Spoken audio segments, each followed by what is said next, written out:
Hello students, how are you all. उम्मीद करती हूँ आप सेफ और हेल्दी होंगे आप सभी। आइए हम अब शुरू करते हैं आज का टॉपिक, आज की क्लास। आज दिस इज द डे 8। आज 8वां दिन है कंप्यूटर क्लास 7 के सब्जेक्ट कंप्यूटर का, और हम लोग लेसन 2 पढ़ रहे हैं using excel as a database. इसमें हमने लास्ट क्लास में कुछ टॉपिक्स कवर किए थे। I just want to tell you, remind you once again, using a form to enter data, rules to enter field names, adding new records in a form, searching a record। ये सारे topics हम लोगों ने last class में cover किए थे। Now we will learn some more topics today। Next topic is deleting a records. बच्चों, हम किसी भी डेटाबेस में से अगर हम किसी रिकॉर्ड को डिलीट करना चाहते हैं, किसी खास कारण से, किसी भी वजह से अगर डिलीट करना चाहते हैं तो हम डिलीट कर सकते हैं, और ऐसा फीचर भी हमारे एक्सेल डेटाबेस में है। To delete a particular record, delete करने के लिए किसी भी रिकॉर्ड को हमें क्या करना होगा, we have to follow some steps. सबसे पहले हमें क्लिक करना होगा फॉर्म बटन पे, जो शीट 1 में है। शीट 1 कहने का मतलब है कि द वर्कशीट और sheet in which we have made your database, जिसमें आपने बनाया है अपना डेटाबेस। यहाँ पे हम शीट 1 ले रहे हैं। For example, move to the desired record by clicking find preview find next button. Find preview find next button के बारे में हम लोग पढ़ चुके हैं लास्ट क्लास में।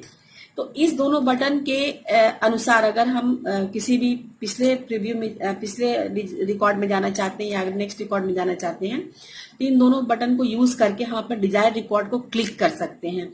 जब हम रिकॉर्ड हमारे सामने क्लिक होगा, आफ्टर सिलेक्टिंग डिजायर्ड रिकॉर्ड, जब हम सिलेक्ट कर लेंगे उस रिकॉर्ड को, देन क्लिक डिलीट बटन। उसके बाद डिलीट बटन पे हम क्लिक करेंगे। Excel prompts us to confirm the operation, और एक्सेल हमें ये प्रॉम्प्ट देगा हमें कि हमने डिलीशन कर लिया है, हमारा जो भी हम ऑपरेशन करना चाहते थे वो हमारा ऑपरेशन कंफर्म हो गया है, यानी कि हमने डेटा में से रिकॉर्ड को डिलीट कर लिया है।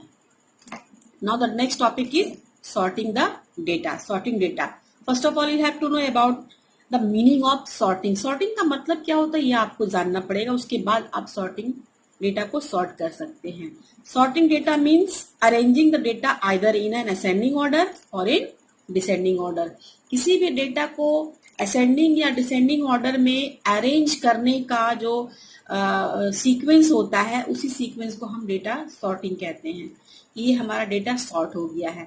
तो अगर हम एक्सेल में अपने रिकॉर्ड को सॉर्ट करना चाहते हैं असेंडिंग या डिसेंडिंग ऑर्डर में, अगर उसको हम अरेंज करना चाहते हैं तो हम ऐसा भी कर सकते हैं। इसके लिए हमें क्या करना होगा, इसके लिए हमें कुछ स्टेप्स फॉलो करने होंगे। In a worksheet, data can be sorted in rows on the basis of text, numbers, combination of text and numbers और dates। हम किसी भी वर्कशीट में डेटा को किस तरह से सॉर्ट कर सकते हैं, किस किस बेसिस पर, चाहे टेक्स्ट के बेसिस पे, चाहे नंबर्स के बेसिस पे, या टेक्स्ट और कॉम्बिनेशन के दोनों के कॉम्बिनेशन के बेसिस पे, या फिर डेट्स के बेसिस पे हम डेटा को सॉर्ट कर सकते हैं। Once the data is organized, अगर डेटा एक बार ऑर्गेनाइज हो जाता है तो it becomes very easy to work with it.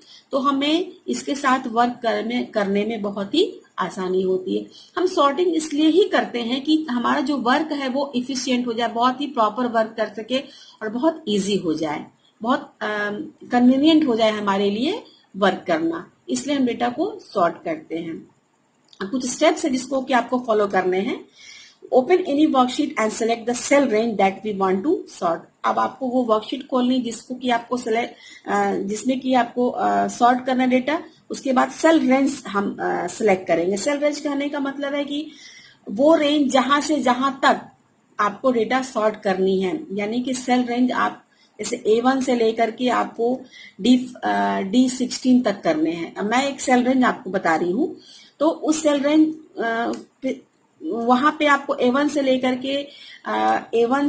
के आपको D16 तक के रेंज को आपको माउस ड्रैग करके इस तरीके से सिलेक्ट करना पड़ेगा। जब आप जैसे ही आप उसको ड्रैग करोगे तो आपका सेल जो रेंज होगा वो सिलेक्ट हो जाएगा।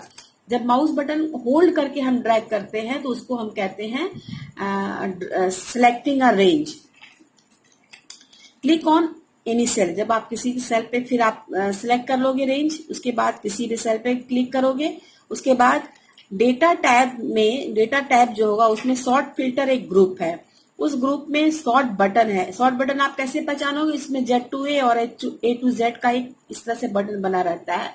इसका कहने का मतलब है कि ये डिसेंडिंग और असेंडिंग ऑर्डर में हमारा डेटा सॉर्ट हो सकता है इस बटन से। तो ये बटन हमारा रहेगा, तो इस पे आप सिलेक्ट करोगे, उसके बाद sort dialog box will appear. उसके बाद जैसे ही आप सॉर्ट पे क्लिक करोगे तो एक सॉर्ट डायलॉग बॉक्स आपके सामने अपीयर होकर के आएगा, प्रकट होगा, जो आपके पेज नंबर 18 में फिगर नंबर 2.5 दिया हुआ है, इसको आप देख सकते हैं। वो डायलॉग बॉक्स आपके सामने खुल करके आएगा। उसके बाद click sort by drop down arrows, उसके बाद जो ड्रॉप डाउन एरो होगा उसको सॉर्ट बाय ऑप्शन पे क्लिक करेंगे। उसके बाद select the field on the basis which we want to sort the data, उसके बाद वो फील्ड हमें सिलेक्ट करना होगा जिसके बेसिस पे हम डेटा को सॉर्ट करना चाहते हैं। जैसे यहाँ पे हम नेम के बेसिस पे डेटा को सॉर्ट करना चाहते हैं, ठीक है, कि हमारा डेटा ए से लेकर के नाम शुरू हो और जेड तक का जो नाम जाए वहां तक हमारा नाम हमारा, जैसे आपके अटेंडेंस रजिस्टर में जो नेम होते हैं आपके लिखे हुए क्लास के, पहले ए के होते हैं, फिर बी के होते हैं, फिर सी के होते हैं। तो ये जो हमारा असेंडिंग ऑर्डर इस तरीके से होता है, इस तरह से डेटा हमारा सॉर्ट किया हुआ होता है, यानी कि हम उसको असेंडिंग ऑर्डर में अरेंज किए हुए होते हैं। उसी तरीके से नेम फील्ड में जब आप करोगे तो आपको जब सॉर्ट बाई पे करोगे तो आपको नेम फील्ड उसमें से चूज करना होगा। उसके बाद क्या करेंगे, आप वैल्यू ऑप्शन को चूज करेंगे sort on drop down list box से। उसमें आपको वैल्यू पुट करनी पड़ेगी कि आप किस वैल्यू से किस वैल्यू तक का डेटा को सॉर्ट करना चाहते हैं। उसके बाद ऑर्डर में आपको असेंडिंग या डिसेंडिंग सिलेक्ट करना होगा, तो उसमें से आप उसको सिलेक्ट कर सकते हैं। ड्रॉप डाउन लिस्ट जैसे ही आप खोलोगे उसमें से आप ऑर्डर सिलेक्ट करोगे, वो ऑर्डर आपको या तो असेंडिंग होगा या फिर वो डिसेंडिंग होगा। उसके बाद select my data has header checkbox to exclude the first row. आपको यहाँ पे माई डेटा हैज हेडर, ये ऑप्शन आपको चेकबॉक्स मिलेगा, इसको आपको एक्सक्लूड करना होगा, क्योंकि एक्सक्लूड करने से जितने भी फर्स्ट रो में होंगे हेडर वो क्या हो जाएंगे, वो अनचेक हो जाएंगे। ऐसा हम इसलिए करते हैं क्योंकि जितने भी हमारा हेडिंग होता है वो हेडर्स में ही लिखे हुए होते हैं, तो हमें हेडर्स को हमें सॉर्ट नहीं करना है, हमें डेटा को सॉर्ट करना है। इसलिए हम जो फर्स्ट रो में जो हेडिंग लिखी रहती है, जो हेडर होता है, उसको हम एक्सक्लूड कर देते हैं, यानी कि उसको हम बाहर निकाल देते हैं उस रेंज से। As first row has column heading, क्योंकि फर्स्ट रो में क्या होता है, कॉलम की सारी हेडिंग होती है, इसलिए हम हेडिंग को एक्सक्लूड कर देते हैं, बाहर निकाल देते हैं। उसके बाद सिलेक्ट ओके पे क्लिक करेंगे। The database will sorted on the basis of name field. अब आपका जो डेटाबेस है वो नेम फील्ड के अकॉर्डिंग क्या हो गया है, वो सॉर्टेड हो गया है। In excel we can sort the data more than one column. Excel में हम एक से ज्यादा कॉलम के बेसिस पे डेटा को सॉर्ट कर सकते हैं। फॉर एग्जांपल अभी हमने नेम फील्ड पे किया, अब हम उसको रोल नंबर के अकॉर्डिंग भी हम सॉर्ट कर सकते हैं डेटा को। To sort more than one column follow the given step. More than one column के लिए हम कुछ गिवन स्टेप है जो है उस पर ध्यान देंगे, कैसे हम सॉर्ट करेंगे। आपको फिगर नंबर 2.6 है, पेज नंबर 19 में दिया हुआ है, उसको आप देखिए। सॉर्ट डायलॉग बॉक्स जो आपका ऐड लेबल बटन जो है उस पर आप क्लिक करोगे, जो सॉर्ट डायलॉग बॉक्स है, जैसे ही आप क्लिक करोगे तो जैसे नेम के नीचे एक और आपको लेबल जुड़ जाएगा, उसमें आपको सॉर्ट पे ऐड लेबल के में आपको एक रोल नंबर करके आपको एक और लेबल ऐड हो जाएगा, उस पर आप क्लिक करोगे। ऐड लेबल पे जैसे क्लिक करोगे तो नेम वाले बॉक्स के नीचे एक और बॉक्स जुड़ जाएगा, उसका नाम रहेगा रोल नंबर। चूंकि उसमें जो रोल नंबर दिया हुआ उसको हम सिलेक्ट करेंगे, चूंकि हमें नेम और रोल नंबर दोनों के अकॉर्डिंग, दोनों के बेसिस पे हमें डेटा को सॉर्ट करना है। उसके बाद हम select column name as roll number. Roll number को हम सिलेक्ट करेंगे in then by drop down list box. आपके पास नया जो ऐड होगा लेबल वो होगा देन बाय, इसमें से हम रोल नंबर सेलेक्ट करेंगे। Order of sorting as largest to smallest. Order हम क्या सॉर्ट करेंगे, लार्जेस्ट टू स्मॉलेस्ट। इसमें आप स्मॉलेस्ट टू लार्जेस्ट भी कर सकते हैं, जो कि ऑर्डर के ड्रॉप डाउन लिस्ट में से आपको मिलेगा। इसमें आप असेंडिंग डिसेंडिंग दोनों सिलेक्ट कर सकते हैं। उसके बाद क्लिक ओके करेंगे तो आपका जो डेटा होगा वो एक से ज्यादा कॉलम के बेसिस पे आपका डेटा सॉर्ट हो जाएगा। Now the next topic is filtering data. First of all, you have to know about the filtering. What is the feature of filtering and what is the advantage of to do the filtering data. अब filtering क्यों करते हैं, अपने data को filter क्यों करते हैं? The filter feature is one of the interesting feature of excel which help us to display only those records that meet the specified criteria and hide rest of the record. हम अगर कुछ specified criteria को हम देखना चाहते हैं, कुछ data को फिल्टर करके देखना चाहते हैं, यानी कि वैसे चीज को देखना चाहते हैं कि हमें पूरा का पूरा डेटाबेस नहीं देखना, हम चाहते हैं कि हमें कुछ ही कॉलम दिखे, कुछ ही डेटाबेस में से कुछ ही डेटा को हम देखें, बाकी डेटा हमारे सामने ना आए। फॉर एग्जांपल, हम अपने क्लास 8 के बच्चों का सिर्फ हम कंप्यूटर का मार्क्स देखना चाहते हैं, तो इसके लिए हम क्या करेंगे, कॉलम में नेम में हम नेम भी सिलेक्ट करेंगे, उसके बाद कंप्यूटर का कॉलम सिलेक्ट करेंगे, यानी कि हमें बच्चों की नाम भी एक साइड में दिखेंगे और दूसरे साइड में कॉलम नेम में कंप्यूटर के मार्क्स दिखेंगे, और बाकी के जो डेटा होंगे वो क्या हो जाएंगे, हाइड हो जाएंगे। तो इस तरह का फीचर हमारे पास एक्सेल में होता है, जो फिल्टरिंग डेटा के नाम से होता है। तो इस फीचर से हम उस सारे रिकॉर्ड को स्पेसिफाइड क्राइटेरिया में उस सारे रिकॉर्ड को देख सकते हैं और बाकी डेटा को हाइड करा सकते हैं, जो कि हम देखना नहीं चाहते हैं। पेज नंबर 19 में आप फिगर नंबर 2.7 दिया हुआ है, इसको आप बहुत गौर से देखिए। Select any cell within the database range D1, जैसे अपने एग्जांपल हमने यहाँ D1 लिया है, आपको वो सेल रेंज सिलेक्ट करना है डेटाबेस का। उसके बाद फिल्टर बटन पे आप क्लिक करोगे सॉर्ट फिल्टर ग्रुप में, जो कि डेटा टैब में है।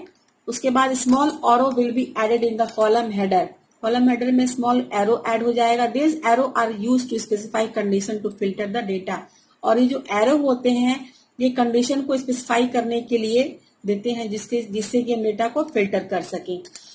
Click on the row arrow next to the Hindi column header in cell D1। D1 में सेल में आप देखिए हिंदी कॉलम दिया हुआ है, जैसे यहाँ पे हिंदी का हमें मार्क्स देखना है।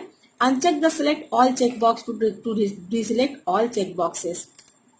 बाय डिफॉल्ट सारे के सारे जो चेक बॉक्स होते हैं वो सिलेक्टेड होते हैं, तो हमें उसको सिलेक्ट ऑल करके अनचेक करना पड़ेगा, नहीं तो सारे के सारे डेटा हमें दिखेंगे, फिल्टर नहीं हो पाएंगे।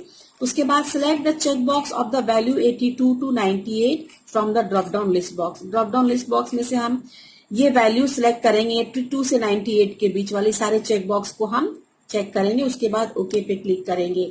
The list gets filtered and display only those record that meet the specified criteria, यानी कि अब हमारे पास वही सारे रिकॉर्ड डिस्प्ले हो रहे हैं जो हमने स्पेसिफाई किया है एक क्राइटेरिया में, जैसे कि 82 से लेके 98 तक के ही रिकॉर्ड हमें दिख रहे हैं। अब कुछ है लेट्स नो मोर के बारे में हम आपको बता दें। Remove duplicate button under data tab is used to remove duplicate value from one और मोर कॉलम। किसी भी एक या एक से ज्यादा कॉलम के बीच में जो डुप्लीकेट जो हमारे पास वैल्यू आ जाते हैं, उस तरह के डुप्लीकेट वैल्यू को रिमूव करने के लिए हमारे पास डेटा टाइप में रिमूव डुप्लीकेट ऑप्शन भी है। इससे हमारे जितने भी डुप्लीकेट जो डेटा होते हैं वो रिमूव हो जाते हैं। कुछ टिप है आपके लिए। To clear the all filter from worksheet, click on the clear button to save the sort filter from the data type. Data type में सॉर्ट फिल्टर क्लियर बटन है, क्योंकि सारे के सारे अभी फिल्टर मोड में है, तो आपको अब उसको अनफिल्टर नहीं करना है डेटा, तो उसके लिए हमें डेटा टाइप में सॉर्ट फिल्टर ग्रुप है, उससे क्लियर बटन करेंगे तो हम सारे डेटाबेस को अनफिल्टर कर सकते हैं। ये काम डेटा टाइप के फिल्टर बटन से ही कर सकते हैं। Next topic is conditional formatting. Conditional formatting क्या है? Conditional formatting is a feature in excel that sets all the format sets a cells format according to the condition that is specified. मतलब कि किसी भी सेल में जो format लगा हुआ है उस फॉर्मेट को हम चाहते हैं कि वही फॉर्मेट हमारे अदर सेल में या अदर रेंज ऑफ सेल में हम अप्लाई करें, तो हम ऐसा भी कर सकते हैं और through the conditional formatting feature. इसके लिए हमें using this option we can change the font colour, styling etc। Cell format करने का मतलब है कि उस सेल में कौन सा कलर है, टेक्स्ट कलर है, कौन सा बैकग्राउंड कलर है, कौन सा फोरग्राउंड कलर है, टेक्स्ट कलर क्या है और उसमें टेक्स्ट का फॉन्ट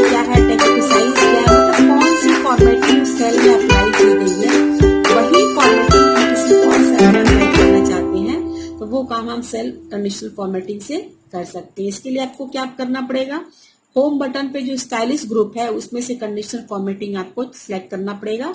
उसके बाद उसी से हम उसमें उसके सेल के फॉर्मेट को लेकर के बाकी सेल पे हम अप्लाई करेंगे, अरेंज ऑफ सेल पे अप्लाई करेंगे, तो उस सेल का फॉर्मेट हमारा बाकी सेल पे जो सिलेक्ट हमने किए हैं उस पे अप्लाई हो जाएगा। तो बच्चों ये थी आज की क्लास। अब आपका होमवर्क की बारी, आपको चैप्टर 2 रीड करने हैं, right notes in your notebook. जितने भी नोट्स मैंने बताए हैं वो आपको अपने नोटबुक में लिखने हैं। उसके बाद draw a figure of short dialog box, page number 18 में जो दिया हुआ है इन योर नोटबुक, जो 18 में दिया हुआ है ये आपको अपने नोटबुक में बनाने हैं और मुझे दिखाने हैं। So that is enough class. Thank you class.